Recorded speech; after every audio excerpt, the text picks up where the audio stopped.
The International Criminal Police Organization, Interpol, has intensified its efforts to combat the threat of cyber fraud emanating from West Africa. Now, this crackdown, Operation Jackal 3, part of a larger global initiative which targets the criminal cybercrime groups responsible for orchestrating various forms of advanced fraud operations, ran from April the 10th to July the 3rd across 21 countries in 5 continents. And as a result, this brought about the arrest of over 300 criminals and 400 identified suspects. The infamous Nigerian-based Black Axe Gang was uncovered amongst other identified 25 criminal syndicate members. Akinyemi Odutola, a cybersecurity professional and head of network engineering at eTransact, will be discussing this as well as the global tech outage that affected industries.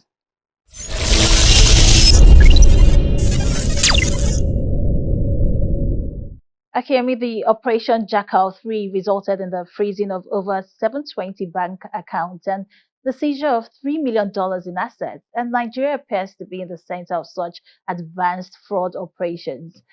How significant is this in the broader context of global cybercrime? These fraud cases are not something that started in a day, but from the angle of the law enforcement, it can be seen as an achievement at that part, a significant milestone. While in the entire global outlook, it actually reflects something else, that most people are involved in crime. In terms of impact, it has gone widespread to cripple the activities of cyber criminals, and to make them know that, okay, with the interborder relationship and collaborations, that law enforcement could actually track their activities down. So apart from it showing a significant achievement, it is sending a strong signal to others and also weakening their systems as they continue to cut down these activities of cyber criminals. All right, Akinyemi, governments have had several issues with cryptocurrencies, like regulatory challenges, also, the fact that there is lack of oversight and compliance. But there's also the issue in terms of financial crime, like money laundering and terrorism financing. Information, from the reports revealed that large transfers were made to Nigerian banks and engaged in cryptocurrency transactions. So tell me, how have cryptocurrencies impacted the scale and complexity of cybercrime? Well, cryptocurrency actually has increased the scale tremendously. And that has been because it has provided a platform for them to operate anonymously. So that platform of anonymous operations have enhanced them to do different things. And in the way it has increased the scale.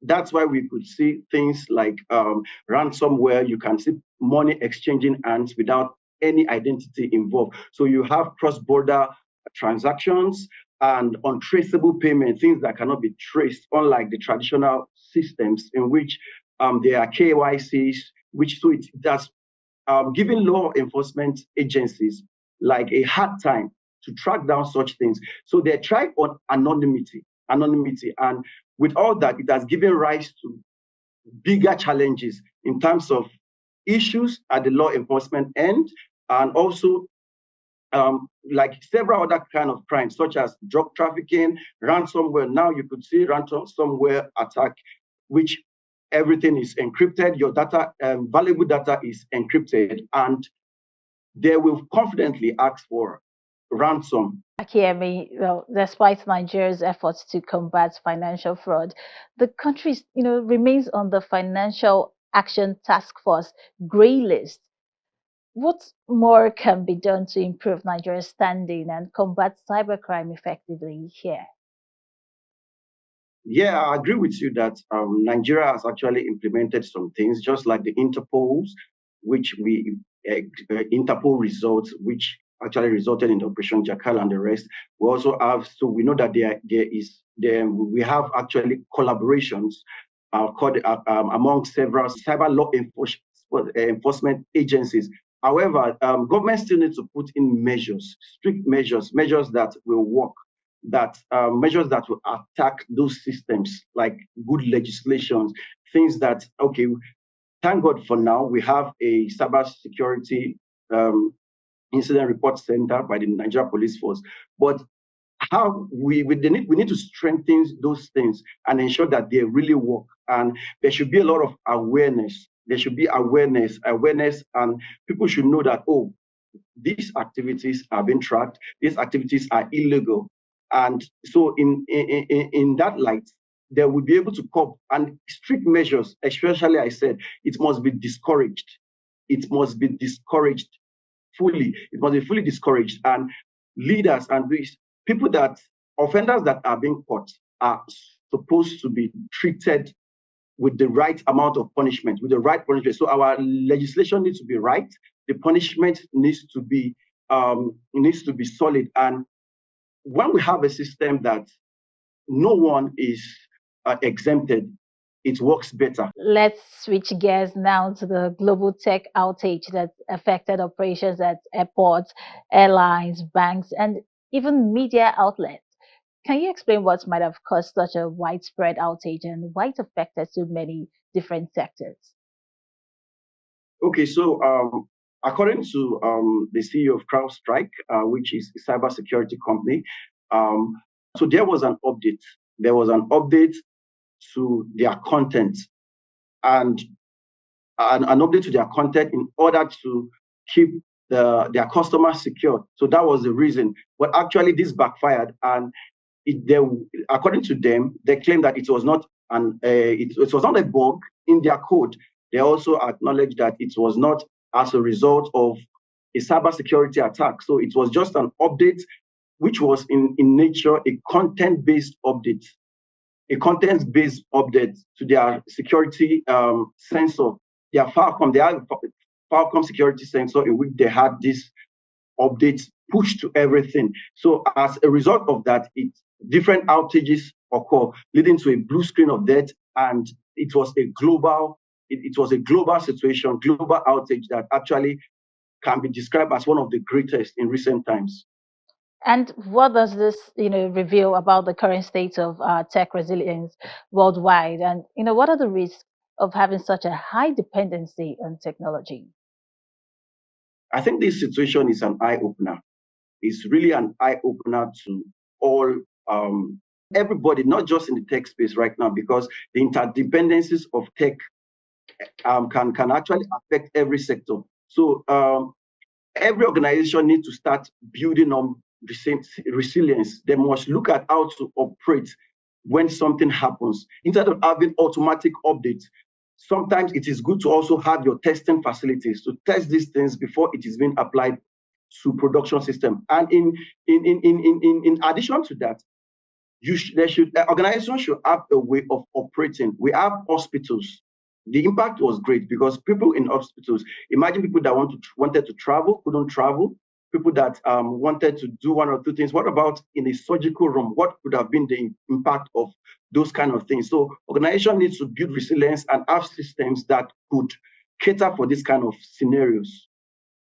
Well, we all know that technology continues to advance, and surely that is not something we can just stop, at least not right now. But what we can do is balance the benefits of tech innovation with reliable backup systems. I know you've mentioned, you just spoke to that. Well, how can we really do that? How feasible is that? Okay, so innovation, as you said, is great, and honestly, it is one of the steps by the